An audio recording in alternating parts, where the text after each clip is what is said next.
GLQ 1100, Géologie générale, chapitre 14, Histoire géologique du Québec, module 4, la plateforme paléozoïque et les glissements appalachiens. Le méga-continent Rodinia, dont on a parlé dans le module précédent, ça a existé pendant environ 250 millions d'années, avant qu'une nouvelle activité de rift commence à le disloquer, puis à disperser à nouveau les continents. On va s'intéresser principalement à la rupture qui a causé l'ouverture de l'océan Iapetus.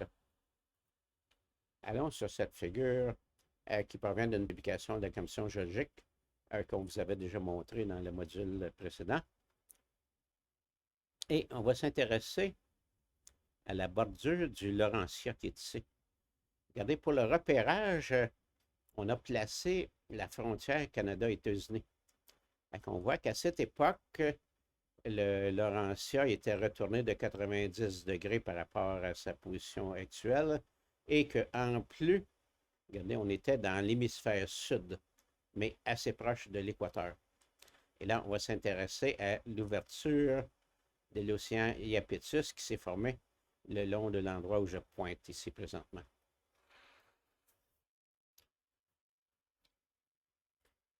Voilà, c'est amorcé. Donc, le Laurentia s'est détaché des autres continents. On est en mode d'ouverture d'océan présentement. Et on remarque la bordure ici. Regardez, on n'a pas encore la péninsule gaspésienne de former, ni les provinces maritimes.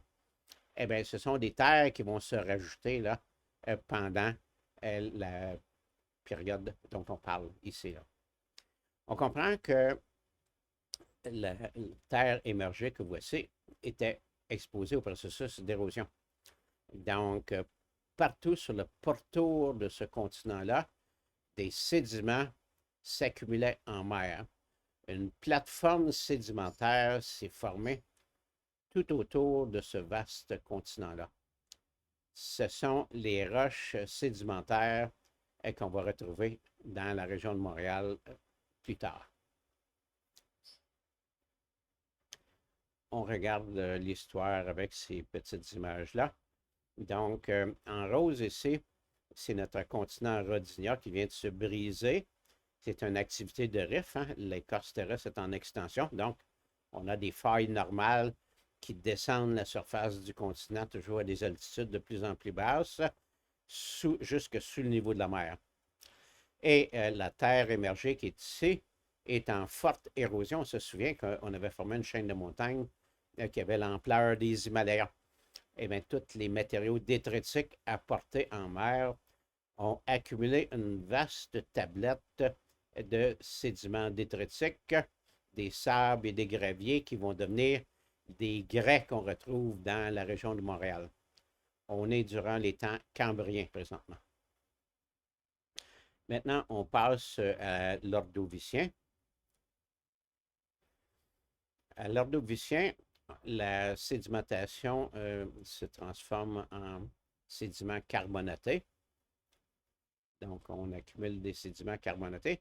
Je vous rappelle, les carbonates, ça se dépose en eau peu profonde. Hein?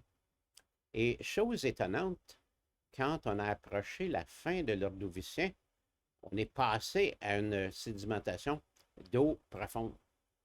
Comment est-ce possible? On est en train de remplir un bassin marin épicontinental. On est en eau peu profonde et hop, on passe en eau profonde. Bon, eh bien, c'est un petit mystère dans la région, mais on pense que c'est en partie causé par le fait que, à la fin de l'Ordovicien, l'océan Iapetus a déjà commencé à se refermer et une première terrane est rentrée en collision avec nos matériaux sédimentaires un peu plus à l'est. Et ça aurait causé une flexure de l'écorce terrestre qui fait que le bassin s'est approfondi dans la région de Montréal. Peut-être une partie de l'histoire ici est causée par le fait que durant l'Ordovicien, on a connu des niveaux marins très élevés. On va regarder ça sur une figure. Juste avant, un petit détail. Regardez, là où on a le contact entre les roches du bouclier canadien et les calcaires ordoviciens, à certains endroits, on peut voir cette surface-là exposée à l'air libre. En particulier dans le lit de la rivière Sainte-Anne, ici, on a l'ancienne surface du continent rhodia érodée de longue date et on a déposé des sédiments disposés bien horizontalement sur cette surface-là. Ce sont des calcaires. Eh bien, c'est la grande discordance qui sépare les roches du bouclier canadien des roches sédimentaires d'âge paléozoïque qu'on aperçoit sur cette figure. Maintenant, la suite de l'histoire, après avoir déposé nos sédiments d'eau profonde durant les temps dévoniens, à nouveau, l'océan Iapetus redépose des roches carbonatées. Vers la fin du Dévonien, l'océan Iapetus se referme complètement et commence l'érosion de ces matériaux-là. L'érosion commence toujours par le sommet. Tous les sédiments dévoniens vont disparaître. Si c'était qu'on aurait eu un événement particulier qui va se passer au Crétacé, là, pour en préserver quelques fragments, là, on n'aurait jamais eu la connaissance que la mer a déposé des roches carbonatées durant le Dévonien. Et l'érosion va se poursuivre jusque dans les shales et les calcaires, et même à certains endroits, les grès que voici sont maintenant exposés à l'air libre. Donc, après le Dévonien, commence une longue période d'érosion qui se poursuit toujours encore aujourd'hui. Voici la situation vers une certaine période de l'Ordovicien. On voit que les niveaux marins étaient si élevés qu'uniquement les chaînes de montagnes, hein, la chaîne de montagnes là, qui avait l'ampleur des Himalayas et ici, là, la province de Grenville, là, hein, ça forme des terres émergées, et d'autres endroits dans l'Ouest canadien. Mais presque la totalité du continent Laurentia a été momentanément submergée par les hauts niveaux marins de l'époque. Et donc, ça peut compléter l'histoire des shales qui se sont déposés sur des calcaires dans la région de Montréal. C'est que c'était peut-être pas juste la flexure de l'écorce terrestre, c'était les hauts niveaux marins qu'on a connus durant cette période géologique. Maintenant, à 385 millions d'années, l'océan Iapetus est en train de se refermer. On a déjà une première phase de plissement qui s'était amorcée à la fin de l'Ordovicien. Maintenant, on est dans les temps dévoniens. C'est la deuxième phase de plissement avec d'autres terranes qui viennent se rajouter. Et la fin de l'histoire, eh bien, tous les continents vont se rassembler à la fin du Permien, au début du Carbonifère, pour former à nouveau un méga-continent que cette fois-ci qu'on va appeler le Pangée. Cette carte résume l'histoire de la période dont on vient de parler. En rose, ce sont les roches du bouclier canadien. Ça comprend la province du Supérieur, les orogenèses du Nouveau-Québec, de la baie d'Hudson et la province de Grenville ici. Et en vert, ce sont les roches sédimentaires qui parviennent de l'érosion de ces terres-là durant, quand on est dans l'Est, là, la période de l'océan Iapetus, la période d'existence de l'océan Iapetus. Et en bleu, ce sont ces mêmes matériaux marins déformés par la collision avec des terranes. Donc, ce qu'on appelle ici orogenèse des Appalaches, ça comprend des roches sédimentaires plissées et des terranes, hein, des microcontinents venus d'ailleurs qui sont venus rentrer en collision avec cette bordure pour compléter la formation du continent nord-américain dans ce secteur. Maintenant, un mot sur les plissements appalachiens. On a une coupe ici qui commence dans la région de Montréal et qui s'en va vers l'est à travers les Appalaches. Et on avait vu là que dans la région de Montréal, on a des sédiments qui sont demeurés non déformés. C'est une toute petite partie, là, c'était ce qui était représenté en vert sur la carte précédente. Donc, on voit ici en gris le socle des roches précambriennes qui a été étiré et brisé à coups de feuilles normales. Un vaste rift là, qui fait que ces roches sont à des altitudes toujours de plus en plus basses. On a eu l'océan Iapetus qui a déposé des matériaux. Et ensuite de ça, pendant la fermeture de l'océan Iapetus, des collisions avec plusieurs terranes qui ont déformé ces matériaux-là. Eh bien, le front de déformation, ça commence à l'endroit qu'on appelle la ligne de Logan.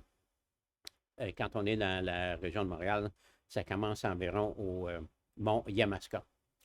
À l'est du mont Yamaska, on est techniquement dans les Appalaches. Mais cette vieille chaîne de montagnes a été érodée pendant plusieurs centaines de millions d'années. Et figurez donc que c'était assez long pour l'aplanir complètement. Regardez ici, on a dessiné une belle ligne plane. Vous allez me dire, pourtant, il reste des petits reliefs dans les Appalaches. Eh bien, je vais vous expliquer leur origine à l'instant même à l'aide de la figure suivante. Ici, ça s'est redessiné à partir d'une figure parue dans un ancien livre de géomorphologie. Quand des matériaux sédimentaires, une plateforme marine se fait déformer, on a dans un premier temps des reliefs primaires qu'on appelle des reliefs jurassiens. Donc, pendant la première phase de l'orogenèse tectonique, on a formé des plissements et on avait une chaîne de montagnes véritable. Mais rapidement, l'érosion commence à attaquer ces reliefs-là, et plus c'est haut, plus c'est exposé à l'érosion. Les charnières de plis anticlinales sont communément faillées et ça fait comme une emprise pour l'érosion. Donc, des combes vont commencer à se creuser et ainsi que des écluses, c'est transversal par rapport aux structures. Les combes vont s'agrandir et les matériaux d'érosion vont tomber dans les terres basses, les charnières de plis synclinaux qui sont juste à côté. Donc, les fonds des synclinaux ici sont préservés de l'érosion pendant un certain temps parce qu'ils sont recouverts par les matériaux d'érosion qui tombent des charnières anticlinales qui, initialement, sont à des altitudes plus élevées. Et là se passe un phénomène tout à fait étonnant. Pendant une certaine période, on est en train d'aplanir cette chaîne de montagnes-là. On va passer par une étape où on va avoir des reliefs inversés. Les charnières anticlinales vont devenir des vallées et le fond des anciens synclinaux vont devenir des sommets de montagne perchés. Ici, on va parler de synclinaux perchés. On ne voit pas beaucoup ça en Amérique du Nord, là, mais je peux vous montrer un exemple de relief inversé. Ça précède l'aplanissement complet, là. Donc, je vais revenir sur cette figure-là, mais je prends un petit moment pour aller dans Google Earth pour vous montrer ce phénomène. On peut trouver des bourgs synclinaux perchés au Maroc. La région est désertique et on les voit bien. Allons au Maroc, ça ne prend pas de temps. Nous y voici. Et là, bien, regardons comment sont disposées les strates. Regardez les... OK, je vais y aller juste avec le pointeur que j'ai présentement. Regardez, ici, on voit une forme en U. C'est un ancien fond de synclinal qu'on a ici, une charnière synclinale. Et ici, les strates sont montantes.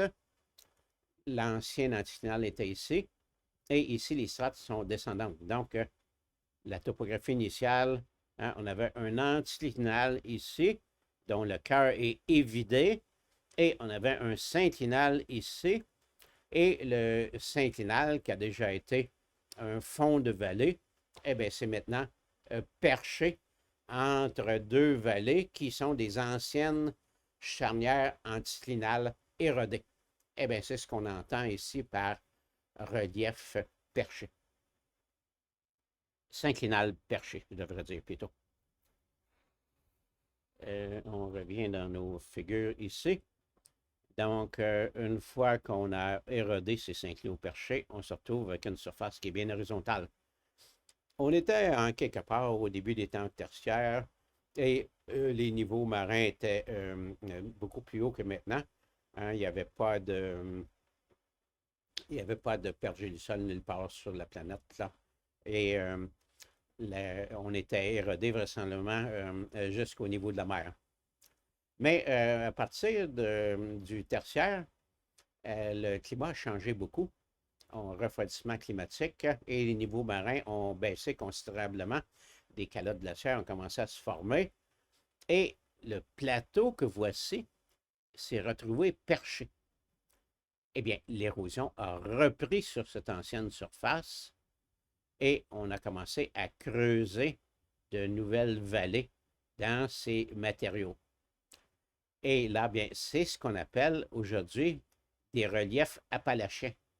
Donc, quand on est dans les Appalaches, c'est tout à fait étonnant de savoir que ce ne sont pas des plissements de montagnes primaires que l'on observe, c'est plutôt l'érosion d'une ancienne surface qui avait été aplanie.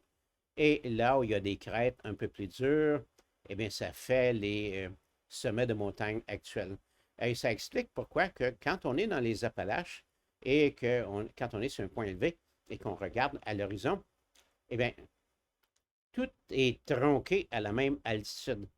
Hein, normalement, quand on est dans une chaîne de montagnes, on voit des sommets qui sont plus élevés, plus. Hein, il y a une topographie qui est moins régulière. Ici, quand on est dans les Appalaches, tout est bien peigné. Hein, les crêtes sont d'une altitude qui n'est pas seulement uniforme. Et ça représente, les plus hauts sommets, l'ancienne surface du terrain avant que son aplanissement, avant que son érosion commence. Autrement dit, la surface aplanie que voici, là, avant que son érosion commence, là, eh bien, ça explique là, la régularité des crêtes qu'on a dans les plissements appalachiens ici. Eh bien, ici, ça complète ce module 4 sur la formation des roches sédimentaires de la plateforme du Saint-Laurent et des plissements appalachiens qui sont situés à l'est de cette plateforme.